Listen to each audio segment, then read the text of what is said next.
сюда, пожалуйста, микрофон передайте. Тогда я передам слово Джамшид Йорову, адвокату.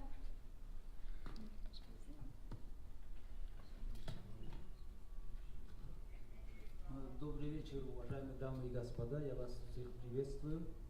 Здесь, что мы собрались. Я тоже поддерживаю всех тех предыдущих спикеров, которые говорили, что нам не стоит больше зацикливаться вот на этом сайт-ивенте о указании тех проблем, которые есть в Таджикистане. Давайте искать действительно пути решения этих проблем.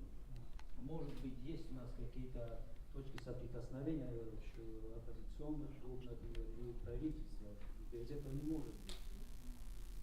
Я согласен вот с теми словами, которые руководитель делегации Таджикистана сказал, что необходимо просто, надо нам искать пути. И я подготовил обширный доклад, но теперь не буду это зачитывать, потому что все, что я скажу, здесь известно людям.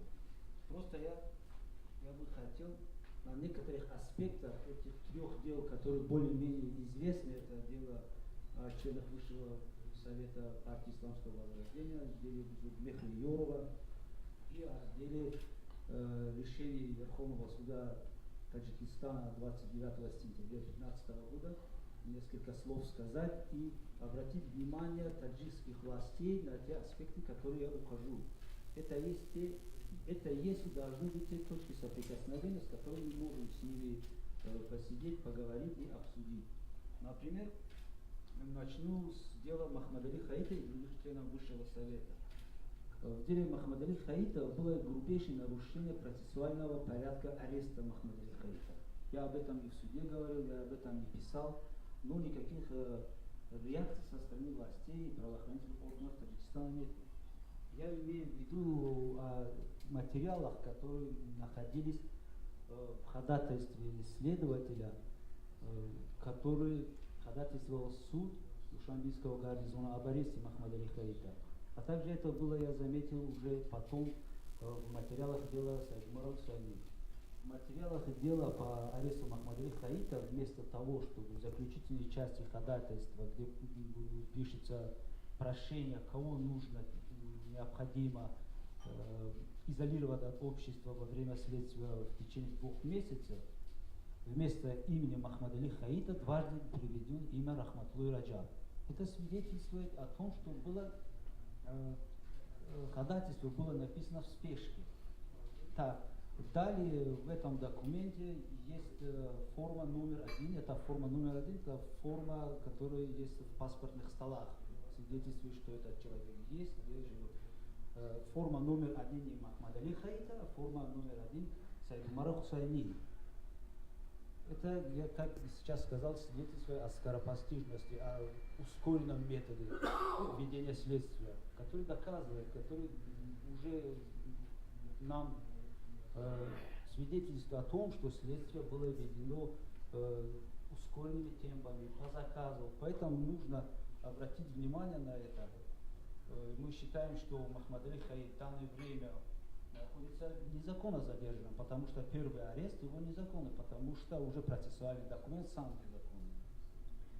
Другим аспектом является то, что было их грубо нарушено их конституционное право на презумпцию невиновности.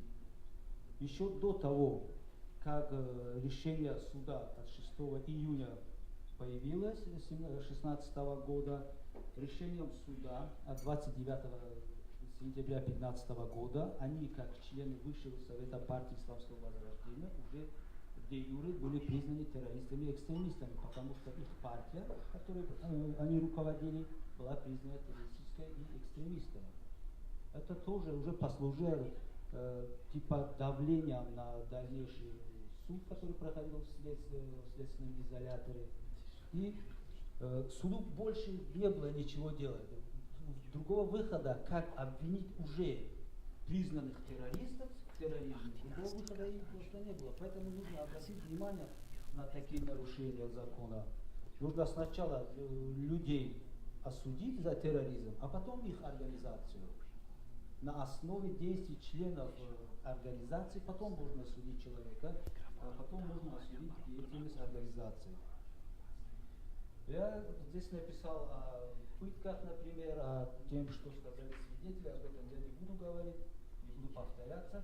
Хотел бы сейчас перейти к делу Бузургмеха Юрова, так как я уже время чуть-чуть нарушаю. В деле Бузургмеха Юрова и других адвокатов я считаю, что была нарушена адвокатская тайна. Еще до начала возбуждения уголовного дела, где-то примерно в 10 часов, в 11 часов, я сам был там на работе, работники УБОПа пришли и незаконно изъяли все те документы, относящиеся к договорным документам, заключенным между адвокатом Бузургмехом Юровым и его клиентами. Потом только в 2 часа дня Бузургмехов был вызван и поехал в УБОП, и там началось допросы и весь этот процессуальный порядок его задержания. Считаю, что правительству необходимо более уделить внимание защите адвокатской тайны и всей адвокатской структуры в Таджикистане, потому что наши адвокаты до такой степени уже боятся выступать, защищать кого-либо в делах, связанных с политическими оппонентами, связанных с родственниками, приближенными к властям. Поэтому ситуации, например, со мной, ситуация с Бузургмехом Юровым, Фахридином Зокировым, Шухратом Кудратовым, Махкамовым Нуридином, все это свидетельствует о том, что уже власти до такой степени завинтили винтики в отношении адвокатов, что обычному гражданину найти адекватную защиту в свою пользу защитил, вряд ли он на это надеется. Еще одно. Каждый адвокат, который получает статус адвоката, де юре автоматически в Таджикистане становится мошенником. Такое вот постановление вопроса неприемлемо. По делу Бузургмеха Юрова, как я вам сказал, что отношения между адвокатом и его клиентом находятся в сфере гражданского процессуального кодекса. Гражданского кодекса. Это договорные взаимоотношения.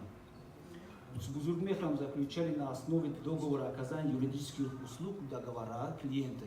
И согласно Гражданского кодекса, в котором предписано порядок заключения, порядок расторжения договоров, порядок обжалования действий одной из сторон, не согласных с действием другой стороны. Все это прописано в Гражданском кодексе. Это не входит в компетенцию уголовного суда.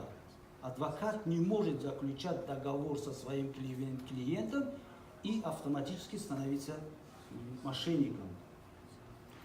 И это противоречит статье 11 Международного пакта о гражданских и политических правах, в котором говорится, что ни одно лицо не может быть заключено под стражу из-за того, что оно не смогло выполнить свои договорные обязательства. Да. Другой, более очень значимый, о котором мы в ходе этих сессий, по-моему, вообще не говорили, проблема. Кроме адвокатуры, кроме независимой судебной системы, у нас в Таджикистане, я хочу обратить внимание руководителя делегации, пожалуйста, донесите до властей, что у нас нет независимого экспертного сообщества. У нас нет независимого экспертного сообщества, которое бы дало независимую экспертизу по разным вопросам. Я имею в виду сейчас эти религиоведческие, психологические, языковые экспертизы.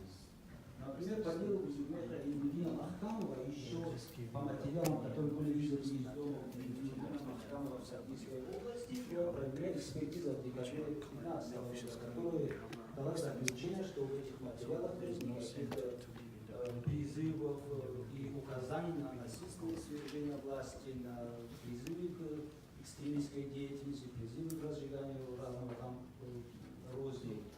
Но это заключение экспертизы потом было изъято из документов. 25 января 2016 года было назначено новое, 22 было назначено, а 25 уже заключение экспертов появилось, в котором говорится, что имеются разного рода призывы, есть признаки преступления в этих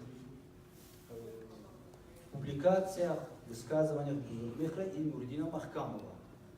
Мы считаем, что не может быть экспертиза признана законным или незаконным именно из-за того, что она подходит к версии следствия или не подходит. Экспертиза должна быть независимой, проводиться компетентными людьми и не зависит от решения следствия или властей.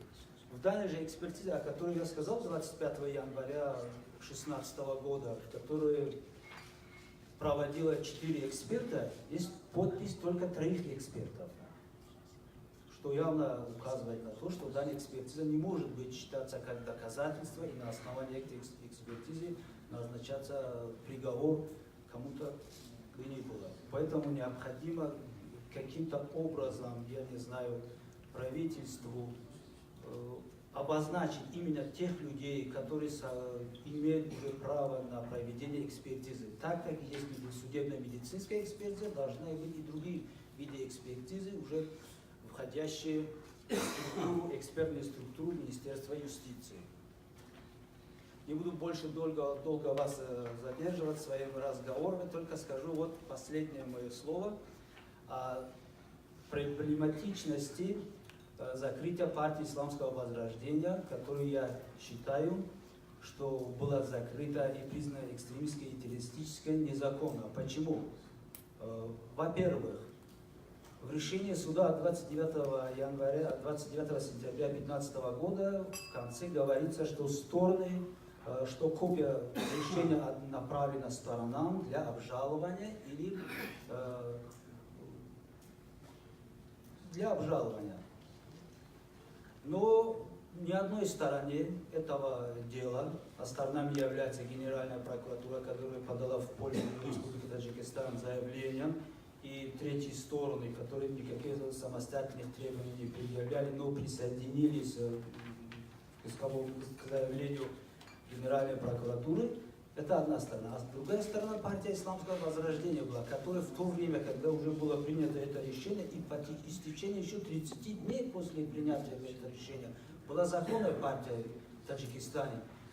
Партии Исламского Возрождения не было дано права на защиту. Партия Исламского Возрождения или его члены не имели возможности ознакомиться с заявлением, не имели возможности подать на это заявление возрождения, не имели возможности привлечь к своей защите экспертов, адвокатов, вызвать свидетелей. Это все есть нарушение Гражданского процессуального кодекса, и таким образом не ведутся гражданские. Если есть сторона, то есть обязательства между сторонами. По нашим данным, 25 сентября было подано в суд, Верховный суд Республики Таджикистан, заявление Генеральной прокуратуры. Я посмотрел по календарю, это пятница. Получается пятница. В субботу, воскресенье суды не работает, значит остается один только день, понедельник. В понедельник, 28 сентября, суд рассмотрел все те формальности процессуальные, которые должны проходить во время получения искового заявления. То есть он посмотрел, прочитал все исковые заявления сторон. Типа он вызвал якобы обе стороны, ознакомил обе стороны с решением, с заявлением сторон. Считал подготовленным дело уже к рассмотрению и назначил на следующий день во вторник. И во вторник вынес решение. Такая быстрота реакции Верховного суда по такому очень важному вопросу тоже ставит под сомнение независимость суда. Пожалуй, я закончил. Более полный доклад я опубликую, наверное, потом вы увидите. Извините, что я так долго занял ваше время. Прошу прощения, у вас тоже. Спасибо большое, Джамшид. На мой взгляд, вы озвучили очень важные моменты по достаточно громким делам. И я со своей стороны хочу призвать делегацию Таджикистана обратить особое внимание на те моменты, которые озвучил Джамшид. На мой взгляд, очень объективно и конструктивно. Пожалуйста, рассмотрите это дальше и, возможно, вы захотите обсудить это с представителями власти.